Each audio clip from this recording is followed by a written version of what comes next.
પ્રણામ. હું હરિપુરા અનુપમ પ્રાથમિક શાળામાંથી વિશ્વા ચૌધરી એક સરસ મજાની વાર્તા રજૂ કરું. તમે શાંતિથી સાંભળો. એક મોટું જંગલ હતું. એ જંગલમાં એક જાંબુનું ઝાડ હતું. એ જાંબુના ઝાડ ઉપર એક વાંદરાભાઈ રહેતા હતા. ને એ જાંબુના ઝાડ પાસે એક ખળખળતી નદી વહેતી હતી. એ નદીમાં એક મગરભાઈ રહેતા હતા. ને વાંદરાભાઈ તે દરરોજ મીઠા મીઠા જાંબુ ખાતા ને મોજ મજા કરતા. એક દિવસ નદી કિનારે મગરભાઈ આવ્યા ને વાંદરાભાઈને કીધું, વાંદરાભાઈ આજે તો થોડા જાંબુ મને આપો ને. એટલે વાંદરાભાઈએ તો થોડા જાંબુ મગરભાઈને આપ્યા ને મગરભાઈએ જાંબુ ખાધા ને એમને તો ખૂબ જ મીઠા લાગ્યા. એમ કરતા કરતા ઘણા દિવસ વીતી ગયા ને મગરભાઈ તો દરરોજ નદી કિનારે આવતા અને વાંદરાભાઈ એમને જાંબુ આપતા ને મગરભાઈ ખાતા. એક દિવસ મગરભાઈ નદી કિનારે આવ્યા ને વાંદરાભાઈને કીધું, વાંદરાભાઈ આજે થોડાક જાંબુ વધારે આપો ને. એટલે વાંદરાભાઈએ તો કીધું, કેમ? મગરભાઈએ કીધું, આજે તો થોડાક જાંબુ મારી પત્ની માટે લઈ જવા છે. તો વાંદરાભાઈએ તો થોડાક જાંબુ મગરભાઈને આપ્યા ને મગરભાઈએ જાંબુ થોડાક ખાધા ને થોડાક જાંબુ એમની પત્ની માટે લઈ ગયા.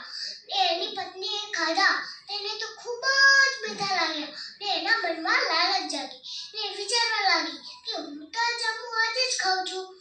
એ વાંદરો તો દરરોજ ખાય છે, એનું કાળજું કેવું મીઠું હશે. તો મગરે કીધું, મગર મારે પેલા વાંદરાનું કાળજું ખાવું છે. તો મગર તો કહે, આ તું શું કહે છે? એ તો મારો ભાઈ બનશે, એનાથી હું દગો નહીં કરી શકું.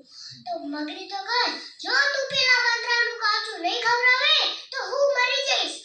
તો મગરભાઈ તો ત્યાંથી તરતા નદી કિનારે ગયા ને વાંદરાભાઈને કીધું, વાંદરાભાઈ તમે જે જાંબુ આપ્યા હતા એ મારી પત્નીએ ખાધા ને એની ખુશીમાં તમને જમવા બોલાયા છે.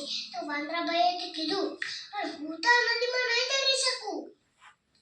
તો મગરભાઈ તો કહે, ચિંતા મત કર, તું મારી પીઠ ઉપર બેસી જા. તો વાંદરાભાઈ તો મગરભાઈની પીઠ ઉપર બેસી ગયા ને બંને જણા તરતા નદી વચ્ચોવચ્ચ આવીને ઊભા રહ્યા. એ મગરભાઈના પેટમાં એ વાત નહીં રહી.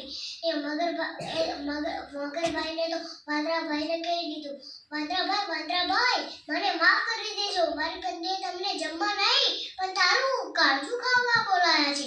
તો વાંદરાભાઈ તો ખૂબ જ ડરી ગયા ને એ તો વિચારવા લાગ્યા કે જો પેલી મગરી મારું કાળજું ખાઈ જશે તો હું મરી જઈશ. તો વાંદરાભાઈ તો વિચારતા એમને એક વિચાર આવ્યો ને એમને તો મગરને કીધું, અરે ગાંડા, તારે પહેલા કેવું તું ને, મારું કાળજું તો મેં પેટમાંથી કાઢી ધોઈને જાંબુના ઝાડ ઉપર સૂકવવા મેળ્યું છે. તો મગર તો કહે, હવે શું કરશો? તો વાંદરાભાઈ કહે, ચાલ હવે પાછા જઈએ. તો મગરભાઈએ તો વાંદરાભાઈની વાત સાચી માની લીધી ને બંને જણા તરતા નદી કિનારે ગયા. નદી કિનારે નજીક આવવા થયું ને વાંદરાભાઈ તો લાંબી છલાંગ મારીને જાંબુની ડાળખી ઉપર ચડી ગયા ને મગરે કીધું, અરે મૂરખ, પેટમાંથી કાળજું અલગ થાય નહીં. આજથી હું તને એકે જાંબુ નહીં આપું. આજથી તું તારા માર્ગે, આજથી હું મારા માર્ગે. આ વાર્તા પરથી આપણને બોધ મળે છે કે સમજી વિચારીને આપણે ભાઈબંધી કરવી જોઈએ. સ્ટુડન્ટ